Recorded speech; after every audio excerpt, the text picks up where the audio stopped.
Entonces vamos a comenzar con el estudio de esta noche. Ya lo saben, hemos estado hablando muchas semanas ya con respecto a esta temática, una temática muy linda que nos lleva a la reflexión, que nos lleva por sobre todo a la adoración. Porque ese es el propósito. Realmente si lo que aprendemos, si lo que reflexionamos no nos lleva a la adoración, es en vano. Si no nos lleva a conocer de mejor manera quién es nuestro Señor, a exaltarle por todo lo que Él ha hecho por nosotros y por quién es, la verdad es que no tiene nada sentido.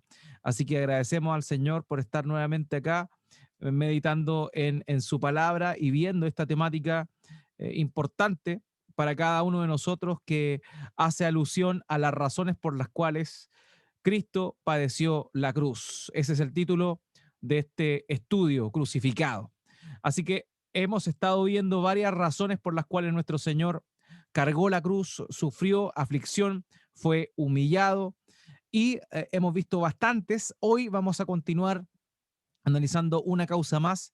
Ya estamos llegando casi al final de esta serie, pero vamos a continuar por lo menos por un par de semanas más con estas temáticas. Hoy la razón que vamos a estar viendo es esta: para que seamos un pueblo celoso de buenas obras.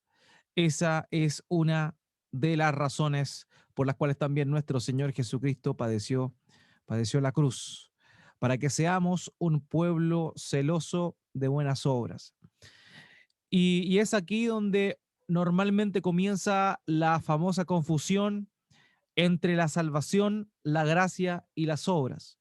Sin duda, sin duda, es un conflicto que nos separa a nosotros de lo que se conoce como la Iglesia Católica Apostólica y Romana. La visión de la Iglesia Católica Apostólica y Romana es que la persona puede ser salva mediante la fe y las obras.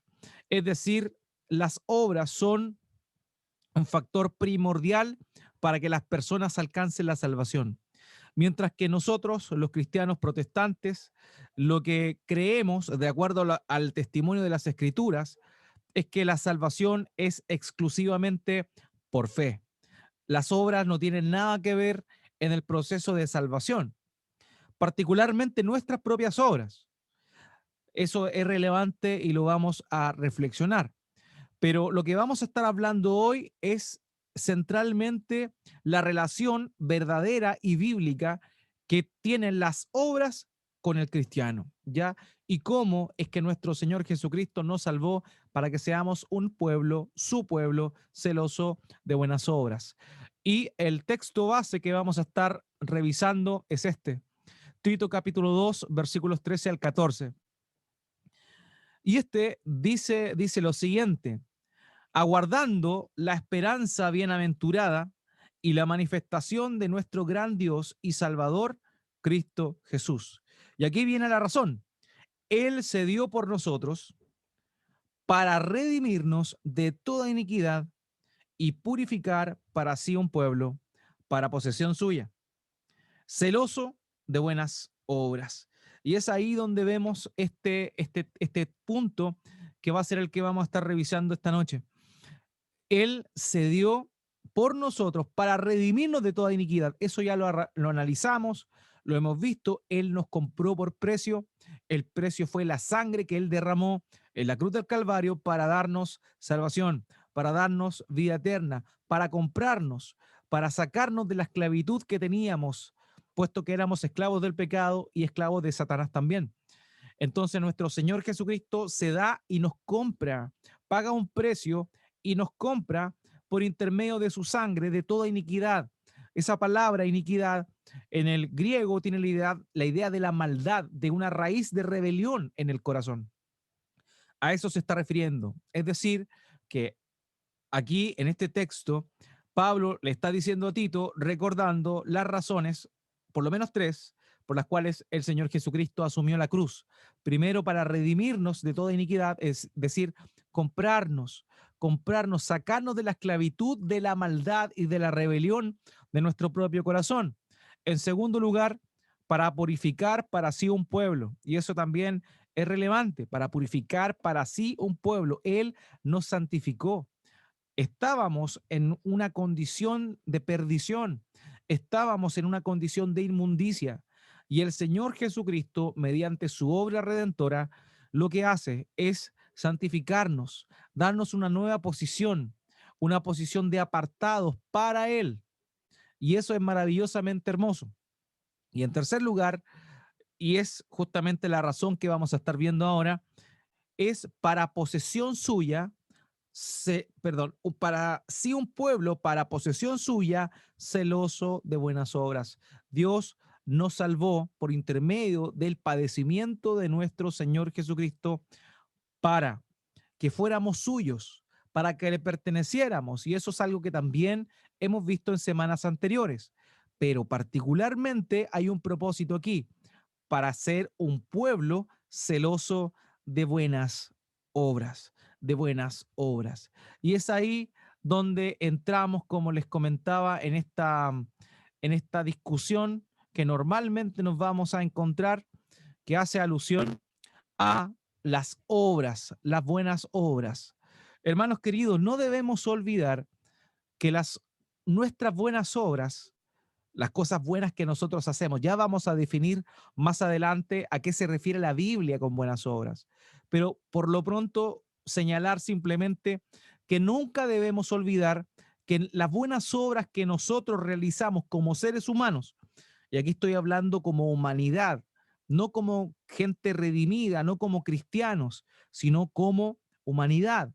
Las buenas obras que hacen las personas no son capaces de salvar a nadie, no son capaces de darle a nadie un valor ante el cual pueda sentirse confiado delante de Dios. Y eso lo tenemos que repetir hasta el cansancio. Y es por lo siguiente, es porque ninguna buena obra, por buena que sea, está exenta de la inmundicia del pecado que tenemos en nuestro ser. La condición del hombre es una condición caída, es una condición de pecado, de una tendencia hacia el pecado. De manera que incluso cuando las personas hacen algo bueno, eso bueno que hacen está manchado con el pecado de sí, que está dentro de sí. Por eso es que vemos personas que realizan buenas acciones, y eso está bien, no está mal, evidentemente. El problema es que muchas personas creen que por hacer obras buenas están bien con Dios, o eso les permite estar bien con Dios cuando la verdad no es así. No hay ninguna cosa buena que el ser humano pueda hacer que le faculte a este para poder tener acceso a la presencia de Dios, para poder volver a relacionarse con Dios. Y eso es algo que tenemos que tener muy, muy claro. La verdad es esa, la verdad es esa. Ningún hombre, pese a que pueda hacer cosas buenas, ningún hombre puede mediante esas obras buenas sentirse justificado delante de Dios. ¿Por qué? Porque esas obras buenas dentro están manchadas por el pecado. Y nada inmundo o nada sucio es aceptable delante de los ojos de Dios. Y es aquí donde podemos ver un ejemplo. Usted podría decir, pero ¿cómo es eso? ¿Cómo es posible? Si yo estoy haciendo algo bueno, ¿por qué Dios no va a aceptar eso como algo que me justifique delante de Él? Y la razón es clara. No puedes, porque esa obra buena que realiza las personas, todas, están manchadas por el pecado. De la misma manera que si yo le sirvo refresco a usted, puede que usted vea que acabo de abrir el refresco y se lo estoy sirviendo, pero si yo le sirvo eso en un vaso sucio, lo más probable es que usted no va a recibir el refresco. ¿Por qué? Porque el vaso está sucio. Yo le puedo decir, pero ¿cómo? Si el refresco lo acabo de abrir, sí, pero el vaso está sucio, yo no lo acepto. Esa es básicamente de manera muy simplista, por cierto, pero un ejemplo para que comprendamos por qué razón es que el Señor no acepta, Dios no acepta nuestras obras buenas como méritos para poder estar cerca de su presencia. No hay nadie que pueda hacer lo bueno al 100%. Toda obra está manchada con algo. Incluso estas personas que eh, son filántropos, ¿cierto? Que hacen caridad, que donan dinero, grandes sumas de dinero, lo hacen quizás con una buena intención, tal vez, pero dentro hay algo y que está impregnado en su naturaleza que hace que esto sea, no sea visto por Dios como algo que le dé bonos a su favor a la persona. ¿Por qué? Porque el pecado está ahí latente. Las únicas obras válidas son las perfectas. Las únicas obras válidas son las perfectas. Y el único que pudo realizar obras perfectas fue nuestro Señor Jesucristo, puesto que Él nunca pecó. Él nació sin contaminación con el pecado, puesto que su nacimiento fue, o su concepción fue virginal, es decir, el Espíritu Santo vino sobre María, no hubo un contacto de un hombre con María, de José con María, sino que fue el Espíritu Santo quien posó sobre María y ésta resultó embarazada. Por ese motivo es que tenemos certeza que el nacimiento de nuestro Señor Jesucristo fue sin el pecado original, sin las consecuencias del primer pecado que cometieron nuestros padres Adán y Eva. Ahora bien, él nació sin pecado y vivió una vida perfecta. Él fue tentado en todo, al igual que el ser humano lo es tentado, pero él nunca falló. Y ese hecho le generó obras perfectas. Todas las obras que hizo nuestro Señor Jesucristo fueron perfectas, sin manchas. Por eso es que cuando Él se entrega en la cruz como sacrificio, ese sacrificio es aceptable delante de Dios. Hermanos, es importante saber esto. No somos salvos por nuestras obras, somos salvos por la obra de Cristo. ¿Ok? No somos salvos por nuestras obras, somos salvos por la obra de Cristo. Y esto nos deja una idea que algunos hermanos han manifestado en el pasado, por ejemplo, R.C. Sproul. Él señaló que la salvación es por obras, pero no puede ser alcanzada por nuestras obras, ya que están contaminadas con el pecado. Por último, las obras aceptables delante de Dios, las únicas obras aceptables son las de Cristo. Entonces, somos salvos por la obra de Cristo, pero no por nuestras obras. Nuestras obras no son perfectas como para poder ser recibidas, aceptadas por Dios de una manera perfecta. Eso es la base, esa es la entrada. Por eso es que para nosotros la salvación no es por obras, sino que es por fe. No es por obras. No hay nada bueno que nosotros podamos hacer completamente, perfectamente, sin mancha, sin pecado. Nada, nada. Por eso es que la salvación es por fe. Y la fe consiste en básicamente confiar en que Cristo es el Hijo de Dios, el Verbo hecho carne, Dios hombre, y que Él pagó en la cruz del Calvario por nuestros pecados, cargando sobre sí la culpa de nuestro pecado.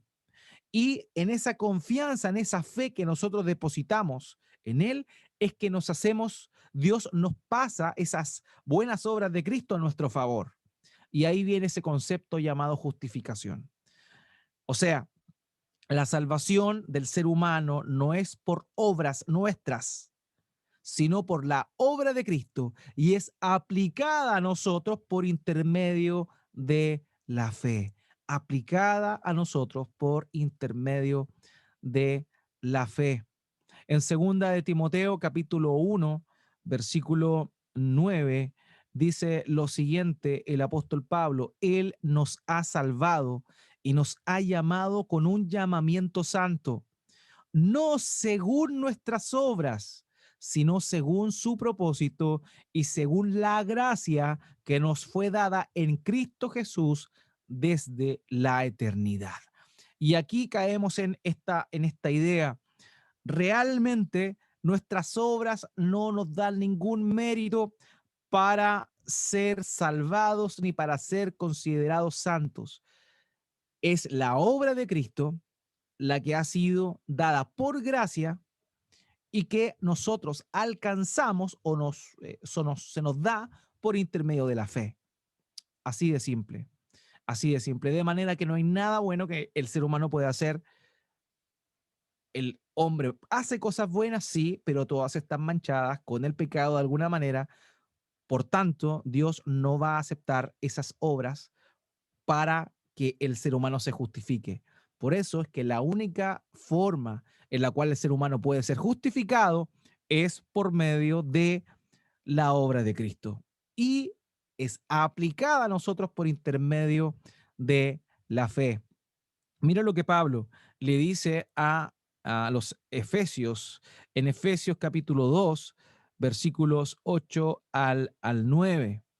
Dice, porque por gracia ustedes han sido salvados por medio de la fe. ¿Se da cuenta? Por medio de la fe. Y esto no procede de ustedes, sino que es don de Dios. ¿Se da cuenta? O sea, la salvación no es por nuestras obras, sino por la fe. Por eso continúa en el versículo 9 Pablo señalando lo siguiente: no por obras para que nadie se gloríe, no por obras para que nadie se gloríe. Sin embargo, una verdadera fe actúa. Esto, lo último, es algo que quedó ahí en el tintero, pero que creo que no viene en el texto. ¿Ok? Así que eso es muy importante, queridos. La verdadera fe actúa. La verdadera fe actúa, pero no somos salvos por obras. ¿Ya? La, las obras vienen a ser una respuesta de aquel que ha sido salvado. ¿Ya? Eso es muy importante. Es muy importante que notemos esto. El cristiano o la persona común y corriente no puede llegar a ser salvada por sus obras. No. Solo la obra de Cristo es la única que puede darle salvación al ser humano y el ser humano la recibe por fe. ¿Ya? Pero aquel que ha nacido de nuevo, aquel que ha recibido la gracia de Dios, el regalo de la salvación, a partir de ese momento, ahora sí puede realizar obras, ahora sí puede realizar buenas obras. Y ese es el punto. No fuimos salvos por obras, pero sí somos salvos para obras. Y esa es la gran diferencia. Warren Wiersbe dice lo siguiente: no somos salvos por fe más buenas obras, sino por una fe que obra. La fe es lo primero, pero cuando tú realmente has tenido fe en Cristo, tú naces de nuevo, Dios te da una nueva naturaleza, te quita la esclavitud del pecado, te santifica para ser parte de su pueblo y a partir de ese momento tú y yo podemos, ahora sí, realizar buenas obras. ¿Seguimos pecando? Claro, tristemente seguimos pecando. Vamos a fallar, pero ahora sí podemos hacer buenas obras. ¿Por qué? Porque el Señor Jesucristo, mediante su sacrificio vicario, expiatorio, ahora nos dio la posibilidad que podamos hacer obras que agradan a Dios. Y esa es la gran diferencia. No somos salvos por obras, somos salvos por gracia y se nos da esa gracia por intermedio de la fe. Pero luego que hemos sido salvados, a partir de ese momento, ahora sí podemos hacer buenas obras. Y ese es el punto. Muchas personas creen que obran bien y se sienten tranquilas con Dios, sienten que están a cuentas con Dios, porque hacen cosas buenas, entre comillas, son caritativas, se preocupan de los demás y por ese motivo creen que están bien, creen que están cerca de Dios. Lo cierto es que esas cosas buenas que están haciendo están bien, no están mal, pero de ninguna manera les dan a ellos el estatus para poder sentirse justificados delante de Dios. Solo Cristo puede darnos la salvación, la justificación por intermedio de la fe y por gracia. Y luego de eso, ahora sí, podemos orar, podemos vivir, podemos hacer obras que ya no están manchadas con el pecado. Juan Calvino dijo lo siguiente: es la fe sola la que justifica, pero la fe que justifica nunca puede estar sola. ¿Se entiende? Es la fe sola la que justifica. O sea, solo somos justificados por fe. Pero la fe que justifica nunca puede estar sola porque viene acompañada como producto, como resultado, como fruto, las buenas obras. Y es ahí donde vemos algo importante, la manera de poder comprobar si verdaderamente una persona ha nacido de nuevo, si verdaderamente una persona creyó en Cristo, es que comienza a dar fruto. Y ese fruto es la evidencia de obras transformadas, de obras distintas. Dios no te salva por obras, pero te salva para obras. John Piper señaló lo siguiente: Cristo sufrió y murió para que las buenas obras sean el efecto, no la causa de nuestra aceptación. ¿Se da cuenta? Cristo sufrió y murió para que las buenas obras sean el efecto, el resultado, el fruto y no la causa de nuestra aceptación. Así que tenemos que enseñar eso, tenemos que predicar eso, porque tristemente muchas personas todavía piensan que por las cosas buenas que hacen están bien con Dios, cuando no es así. Las únicas obras que Dios recibe y que le glorifican son aquellas realizadas por quienes han sido salvados y justificados por el sacrificio de su Hijo, de nuestro Señor Jesucristo. Ahora, esto, y de ahí entramos a esta idea más profunda de que las buenas obras no son una opción para el cristiano. Si alguien realmente nació de nuevo, no es una opción que realice buenas obras. El Señor Jesucristo no murió solo para que ahora pudiésemos hacer buenas obras, sino para que tuviésemos celo por ellas. Y eso es algo que tiene que eh, calarnos el corazón. No solo podemos hacerlas, sino que debemos hacerlas y debemos tener celo por hacerlas. Y es ahí donde nos preguntamos, ¿pero qué significa el celo? ¿Qué significa tener celo de buenas obras? Y la palabra celo tiene la idea de una pasión, de un deseo ferviente, de un anhelo, de algo que tú haces con ahínco, con perseverancia. Esa es la idea de lo que está diciendo acá. Ahora bien, el celo significa pasión. El Señor Jesucristo no murió solo para hacer posibles las buenas obras, ni para producir un entusiasmo a medias, un entusiasmo que comiences tú con eso y que digas, yo ahora sí voy a hacer cosas buenas y que ahí quedaste a mitad de camino. No, Él no nos llamó para eso. Él no te llamó a ti para eso, ni a mí para eso. Él no solo hizo posibles que hiciéramos buenas obras, sino que nos llama a tener deseos en nuestro corazón ferviente de realmente producir el fruto que Dios está sembrando en nosotros. Ahora, Él murió para producir una pasión por las buenas obras. La pureza cristiana no es la mera evitación del mal. Y es ahí donde tenemos que cambiar quizá nuestra visión de este concepto de pureza o de este concepto de santidad. Hermanos, hermanas, la pureza no es algo que nosotros simplemente adquirimos eh, evitando el mal, sino que es algo que nosotros debemos buscar.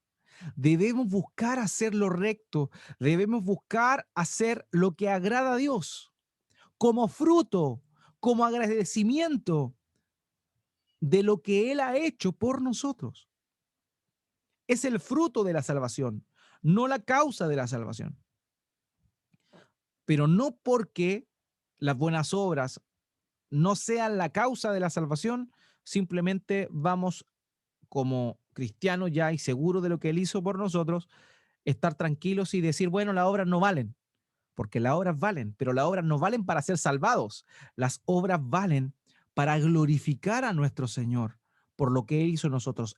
Amados, Él nos llamó para que seamos su pueblo, celosos de buenas obras, que anhelemos las buenas obras. La Nueva Traducción Viviente traduce este pasaje como totalmente comprometidos a hacer buenas acciones. Esa es la idea de lo que significa, lo que implica este sentido de el celo, el celo. J.C. Ryle, el obispo Ryle, dijo lo siguiente: el celo cristiano es un deseo ardiente de agradar a Dios, de hacer su voluntad y de promover su gloria en el mundo. Y es ahí donde tenemos que hacernos la pregunta: ¿realmente somos celosos de buenas obras? ¿Realmente tenemos un deseo ardiente de agradar a Dios? Yo creo que lo más normal en el creyente es tener un sentido de gratitud por lo que Él hizo. Pero ese sentido de gratitud no debe ser pasivo, sino que debe ser activo. No debe quedarse solo en la intención, tiene que pasar de la intención a la acción. Es un deseo ardiente de agradar a Dios, de hacer su voluntad y de promover, como en palabras de J.C. Ryle, su gloria en el mundo. El Señor Jesucristo, amados, se entregó por eso. Sufrió la cruz, sufrió aflicción, sufrió vergüenza. ¿Para qué? Sufrió vergüenza para que tú y yo pudiésemos ser celosos de buenas obras, celosos de buenas obras, que anhelemos las buenas obras, que anhelemos agradar a Dios, que deseemos con todo nuestro corazón hacerlo. Y eso es lo que el Señor pide de nosotros. Ese es el fruto de un corazón agradecido, un corazón que está ocupado, que está y que se esmera para agradar a Dios y realizar obras que sean agradables delante de su presencia. Jonathan Edwards señaló lo siguiente. Él dijo: las escrituras dicen que el celo espiritual es parte esencial de la verdadera religión. Las escrituras dicen que el celo espiritual es parte esencial de la verdadera religión.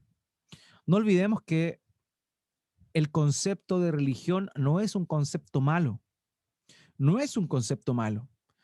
La religiosidad es lo malo, pero la religión no, incluso es un concepto bíblico. Pedro habla de la religión pura y sin mácula. Religión significa religar, volver a tener una relación con Dios. Y sí, efectivamente, tenemos relación con Dios.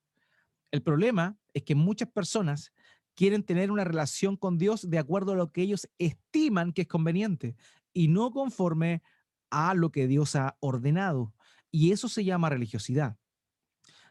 La Biblia dice, en palabras de Jonathan Edwards, que justamente el cristiano debe tener un celo espiritual y eso manifiesta una devoción genuina, un cristianismo serio, maduro o que va en vías de la madurez y no simplemente a alguien o no se refiere a alguien que es un simpatizante del evangelio.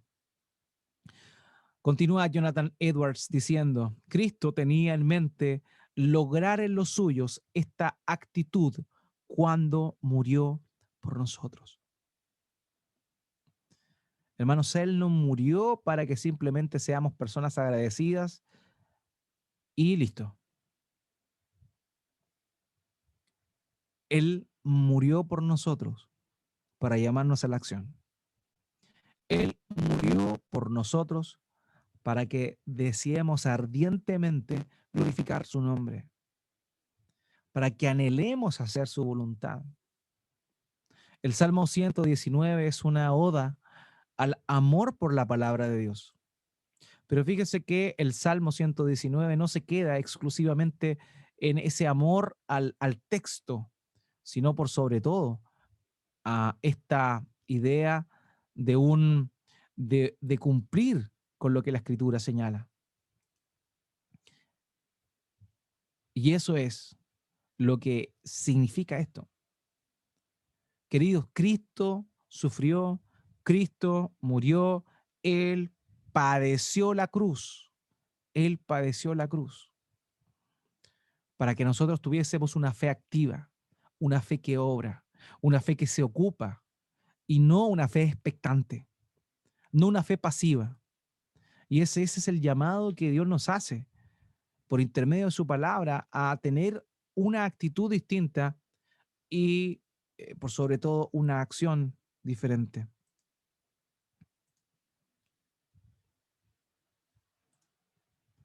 Perfecto, entonces vamos a ver que el cristiano, aquel que ha nacido de nuevo, debe tener claro que las obras son necesarias.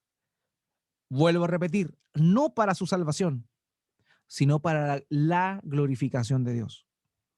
No para la salvación, nadie es salvo por obras, pero las obras manifiestan que tú verdaderamente naciste de nuevo. Por eso es que el Señor Jesús dice en Mateo capítulo 5, versículo 16, así brille la luz de ustedes delante de los hombres, para que vean sus buenas acciones. Y aquí viene lo interesante. Fíjate, y glorifiquen a su Padre que está en los cielos. La gran diferencia entre las obras que realiza un incrédulo y las obras que realiza un cristiano, la gran diferencia que existe entre ambas es que las obras del incrédulo buscan la autoexaltación, la gloria personal, que la gente lo vea y diga, oh, qué bueno. Mientras que las obras que realiza alguien que ha sido salvado tienen como fin glorificar a Dios. Glorificar a Dios.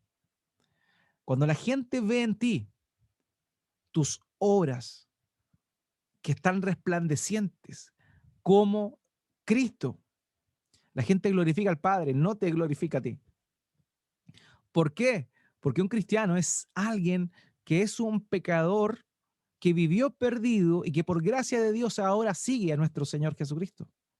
De manera que todos aquellos que te conocían saben que andaban mal, saben que andabas perdido o perdida, mientras que ahora glorifican a Dios porque ven que lo que está pasando en tu vida es algo que tú nunca podrías haber alcanzado por tu propia cuenta. De manera que es inevitable dejar de glorificar a Dios por lo que tú estás haciendo. Eso es de vital importancia, queridos. La diferencia entre las obras del incrédulo y las obras del creyente es que las obras del incrédulo están contaminadas con el pecado y buscan su propia gloria, mientras que las obras del creyente son obras válidas, puesto que Dios nos ha permitido ahora hacer buenas obras y además esas obras buscan la gloria de Dios y no la gloria personal. Así que eso es, hermanos míos, lo que tenemos que recordar siempre. Ahora, ¿por qué debemos hacer buenas obras?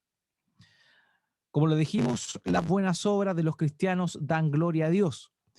Y ese es el motivo por el cual debemos ocuparnos en ellas con toda dedicación, amados, con toda dedicación. Pablo dice en Efesios capítulo 2, versículo 10, que él preparó de antemano las buenas obras para que anduviésemos en ellas, para que anduviésemos en ellas. Él no nos salvó por obras, sino que nos salvó para obras. Ahora bien, ¿cuáles podríamos decir que son algunas obras? Porque esto que hemos visto hasta el momento nos deja en el aire lo que significa o qué implica hacer buenas obras. ¿A qué se refiere el Nuevo Testamento cuando habla de buenas obras? Y eso es lo que vamos a estar respondiendo con algunos pasajes en la Escritura. Vamos a ver que el concepto de buenas obras que nosotros tenemos no está mal del todo, pero que sí le faltan elementos. Y eso lo vamos a ver con la propia Escritura. En Juan capítulo 10, versículo 32, el Señor Jesucristo dice, en un momento en el cual, Él tuvo gran oposición, Él dice esto, mire, entonces Jesús les dijo, les he mostrado muchas obras buenas que son del Padre. ¿Por cuál de ellas me apedrean? Esa es la idea de lo que el Señor manifiesta acá, retando a estos hombres. Ahora fíjese, les he mostrado muchas obras buenas que son del Padre. O sea, hacer buenas obras corresponde a imitar a Cristo. Eso es lo primero. Hacer buenas obras significa, en el macro, ser como Jesús, obrar como el Señor, pensar como el Señor, hablar como el Señor. Y eso contiene un montón de otras cosas que también la Escritura se encarga de mostrarnos en algunas ocasiones especiales. Por ejemplo, acá, en Hechos capítulo 9, versículo 36, se habla de Tabita. Tabita, esta mujer, dice lo siguiente, el libro de los Hechos, Lucas en el libro de los Hechos, captura lo siguiente. Había entonces en Jope una discípula llamada Tabita, que traducido al griego es Dorcas, el nombre. Tabita en griego significa Dorcas. Esta mujer era rica en obras buenas, note bien, y de caridad que hacía continuamente. Y aquí vemos un elemento que para nosotros no es ajeno cuando hablamos de buenas obras. Por ejemplo, el catolicismo romano normalmente habla de las buenas obras como la caridad, como el ayudar al prójimo, lo cual no está mal, lo cual está bien, lo cual está bien. De manera que la caridad, el dar, el dar a los necesitados sería una buena obra. ¿Por qué? Porque el Señor Jesucristo también lo hizo. No olvidemos que él tenía una bolsa, los discípulos tenían una bolsa. Y en esa bolsa ellos guardaban el dinero que recaudaban, el dinero que les ofrendaban, y en muchas oportunidades eso era para comprar, para comprar alimento para darle a los pobres. O sea, el Señor practicaba eso, practicaba la caridad. De manera que efectivamente el dar es una buena obra. La gran diferencia es que es una buena obra en Cristo que muestra el fruto de haber sido salvado. Y no, como lo muestra el catolicismo romano, que ellos hacen esas cosas para ganarse el cielo. No olvidemos eso. Las buenas obras no son para ganarse el cielo. El único que pudo ganar el cielo en nuestro favor fue Cristo. Las buenas obras son el acto de gratitud que nosotros realizamos, producto de que Cristo murió por nosotros y nos salvó. Primera de Timoteo capítulo 5, versículo 10. Note aquí está hablando, el contexto de Primera de Timoteo es sobre las viudas que están en la iglesia, que no tienen familiares, que están solas y que por ende quedan completamente desamparadas. El apóstol Pablo ordena a Timoteo que las que son mayores de 60 años y que no tienen nadie que les pueda ayudar, la iglesia debe socorrerlas económicamente, pero no solamente por tener más de 60 y no tener nadie, sino que debía tener ciertas características. Y estas son las características que va a decir Pablo, que tenga testimonio de buenas obras. ¿Se da cuenta? O sea, la viuda cristiana desamparada va a ser sostenida por la comunidad de fe siempre y cuando tenga testimonio de buenas obras. Y aquí viene el desglose, el punto y coma señala el desglose de alguna de esas buenas obras. Uno, si ha criado hijos. Es una buena obra criar hijos. Si ha mostrado hospitalidad a extraños. Y aquí no está hablando de recibir a cualquier persona. Aquí está hablando de recibir hermanos en la fe. Ya, esa es la idea. Ya no está hablando de recibir a cualquier persona, sino a hermanos en la fe. Tercero, si ha lavado los pies de los santos, una práctica muy común en ese tiempo. No olviden que en ese tiempo se usaban sandalias, hermanos que llegaban, misioneros de otros lados, caminaban grandes cantidades por el camino, por tanto llegaban cansados, agotados, y un servicio que hacían los hermanos como muestra de humildad, en emulación de lo que nuestro Señor Jesucristo hizo con sus discípulos en Juan capítulo 13, le lavaban los pies. Entonces, aquí está hablando del servicio.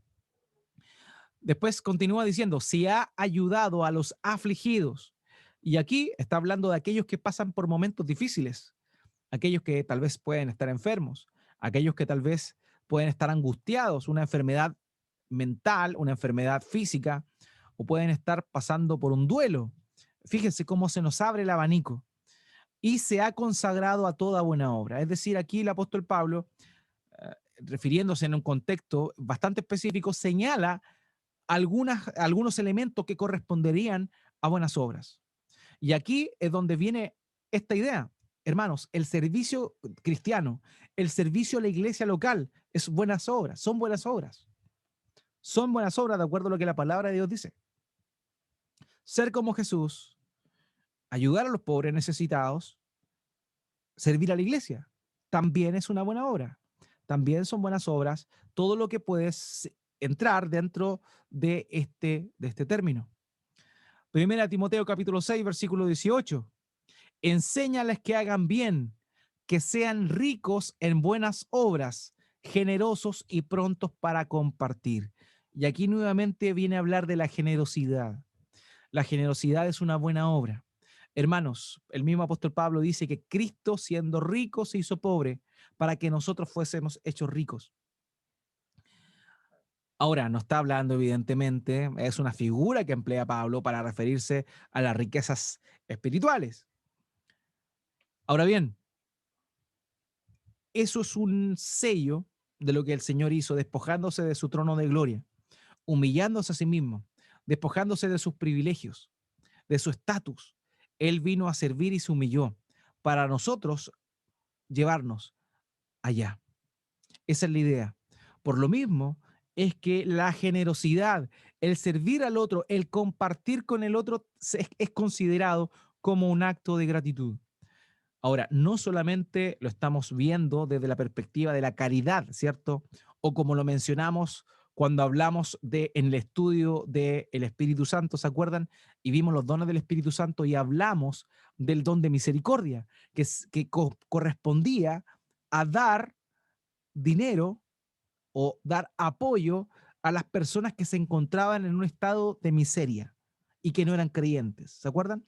Bueno, las buenas obras no solo se traducen en ayudar económicamente a las personas más necesitadas que no son creyentes, sino que también en compartir con aquellos hermanos que pueden estar pasando por necesidad. Esa es una buena obra también. El servicio a los santos, la generosidad, la misericordia para con el de afuera y la compasión también para con el de adentro. Tito capítulo 3, versículo 14. Y que los nuestros aprendan a ocuparse en buenas obras. Y aquí continúa la idea, atendiendo a las necesidades apremiantes para que no estén sin fruto. El ayudarnos los unos a los otros en momentos difíciles es una obra, es una buena obra. Hermanos, cuando nos ayudamos, cuando somos hermanos, cuando vivimos en comunión, cuando nos ayudamos los unos a los otros, estamos obrando bien. Son buenas obras, no solo la caridad es buena obra, no solo dar dinero es buena obra, el servicio a los santos es una buena obra también. Tito capítulo 2, versículos 7 al 8. Muéstrate en todo como ejemplo de buenas obras, con pureza de doctrina, con dignidad, con palabra sana e irreprochable, a fin de que el adversario se avergüence al no tener nada malo que decir de vosotros. Aquí hay algo interesante. Aquí está diciendo que las buenas obras se manifiestan en la pureza doctrinal. Y esto es interesante y creo que sin duda es un elemento que quizás nunca habíamos considerado como una buena obra, el tener pureza doctrinal. ¿Y a qué nos referimos con pureza doctrinal? Doctrina bíblica, no doctrina inventada por los hombres, no añadidos a lo que Dios ha dicho, sino, como intento siempre manifestar, decir lo que Dios dice y callar lo que Dios calla. Eso es ser puro doctrinalmente. Y ser puro doctrinalmente igual es una buena obra. Igual es una buena obra y Dios recompensará en su momento esas buenas obras. Amados, lo que hemos visto es que debemos ser celosos de todas estas cosas. Debemos ser celosos, anhelar ser como Jesús. Debemos anhelar poder ayudar a las personas que se encuentran en un estado de miseria. Debemos anhelar poder servir en la iglesia. Debemos anhelar porque Él no murió para que nos quedemos ahí. Él murió para que seamos activos como Él lo fue. Él también nos ha llamado a ser celosos, de ayudarnos los unos a los otros, de apoyarnos los unos a los otros, de aquellas cosas urgentes que estamos pasando, podamos tener ese corazón. Entonces, este es un tirón de orejas para todos nosotros, queridos. ¿Por qué? Porque a veces pensamos que no estamos obligados a eso, pero estamos obligados porque el Señor murió para que tuviéramos celo. El Señor Jesucristo murió, asumió la cruz, padeció sufrimiento para que tú y yo seamos su pueblo, pero un pueblo celoso, anhelante, expectante de hacer buenas obras para la gloria de Dios y no para nuestra propia gloria. Para eso murió nuestro Señor. Para eso murió nuestro Señor, queridos. Y esta es una razón más que debemos reflexionar, que debemos analizar y que tiene directa relación con nosotros. Las razones anteriores eran simplemente hermosas porque nos hablaban de beneficios que recibíamos, pero esta razón ya está demandando algo más de nuestra parte. Está demandando una entrega, está demandando un hambre, una sed de glorificar a Dios por intermedio de obrar como Cristo obró. Como dice el apóstol Juan, de andar como Él anduvo. Y es un desafío. Hermanos, no somos salvos por obras, somos salvos para poder obrar como Cristo obró. Y debemos hacerlo, debemos hacerlo. El Señor Jesucristo dijo, no les voy a llamar más discípulos, les voy a llamar amigos. Y muchos se quedan ahí. Muchos dicen, oh, soy amigo de Jesús porque Jesús le dijo a sus amigos, le dijo a sus discípulos que eran sus amigos. Pero todos se quedan ahí.